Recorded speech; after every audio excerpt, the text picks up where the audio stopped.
ہم امانت دار کیسے بن سکتے ہیں، ہم دیانت کو کیسے جی اپنا سکتے ہیں، اس کا چھوٹا سا یونٹ اگر کسی کو سمجھ آ جائے تو ہمارے حکمرانوں کے حوالے سے ہو، ہر ایک کی اپنی اپنی حکمرانی ہے نا۔ سبعۃ یظلھم اللہ لا ظلہ، حدیث شریف کے عمومی الفاظ میں نے بولے ہیں، جو 7 لوگ ہیں اللہ جل جلالہ ان کو عرش کی سائے میں جگہ دیں گے۔ ان میں سے ایک تو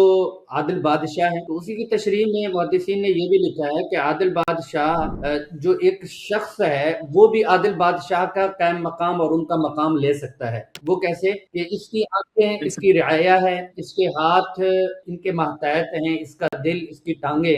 اور یہ خود بادشاہ ہے، اپنے جسم کا بادشاہ ہے۔ اگر یہ اپنے جسم کے اوپر مکمل بادشاہت اللہ والی لاتا ہے تو یہ بھی قیامت والے دن اس بادشاہ کے ساتھ بیٹھا ہوگا جس کے لاکھوں اور کروڑوں لوگ اس کی رعیہ میں آتے ہوں گے، اس کی باؤنڈری میں آتے ہوں گے۔ اس کی باؤنڈری اگرچہ چھوٹی ہے لیکن امپورٹڈ ہے، لیکن اہمیت کی حامل ہے۔ تو ہم رمضان المبارک کی برکت سے ہم ایک اینٹ رکھ سکتے ہیں۔ کتنے رمضان ہمارے گزرے ہیں، اگر ایک سال میں ایک صفت کے اوپر ہم اپنا عملی پہلو سے اس کو پن کر لیں اور لکھ لیں، وہ اس چیز کے اوپر ٹھان لیں کہ یہ رمضان ہمارا امانت والا ہو جائے۔ اور جیسے حدیث شریف میں آتا ہے من سلم لہ رمضان سلمت لہ السنہ، تو اس کا پورا سال سلامتی والا ہوگا۔ اس میں کیا ہے کہ یہ رمضان ہم امانت والا کر لیں، اگلا رمضان ہم صداقت والا کر لیں، اگلا رمضان ہم گڈ کریکٹر والا کر لیں، اس سے اگلا رمضان ہم سوشل ورکر کے طور پر۔ صفات ہے ہر سال کی چھوٹی بھی ہو، جیسے ہم کہہ رہے ہوتے ہیں کہ نماز کو اللہ کے ساتھ عبادت والا ہمارا ایک رمضان،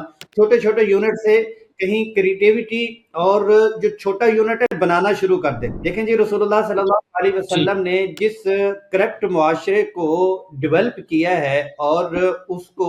مینٹین کیا ہے، بلڈ کیا ہے اور بنایا ہے، آنکھیں دنگ رہ جاتی ہیں، دماغ گھوم جاتا ہے کہ رسول اللہ صلی اللہ علیہ وسلم نے کیسے چھوٹے یونٹ سے کام کیا ہے۔ اپنا مال، اپنے کمایا ہوا مال، وہ بھی اللہ کی طرف سے امانت ہے، اور جو نسبتیں مل جاتی ہیں، کسی کو مفتی صاحب کا ٹائٹل مل گیا ہے، کسی کو قاری صاحب کا مل گیا ہے، کسی کو MNA کا مل گیا ہے، کسی کو MPA کا مل گیا ہے، کسی کو وزارت کا، کسی کوئی کونسلر بن گیا ہے، تو وہ جو عہدے ہیں وہ بھی امانت ہیں۔ تو امانت کا وسیع مفہوم ہے، تو اس کو اپنے اپنے یونٹ کے طور پر چھوٹے یونٹ سے عملی قدم رکھ لیں۔ اگر عمل ہو گیا تو اچھا ہو جائے گا، اور عمل اس پر ہم نہ کر پائے اور ماڈل ہم نہ بن پائے، دنیا سے چلے گئے، تو پھر کیا ہوگا؟ تو بہت اچھا ہو جائے گا، کیونکہ ہم کوشش اور جستجو میں لگے رہے اور اللہ نے ہمیں کمپلیٹ اور جو مکمل ماڈل ہے، ثواب ہے، وہ عطا کر دینا ہے۔ سوشل میڈیا پر سب سے قدیم اور سب سے ریلائبل برانڈ درس قرآن.com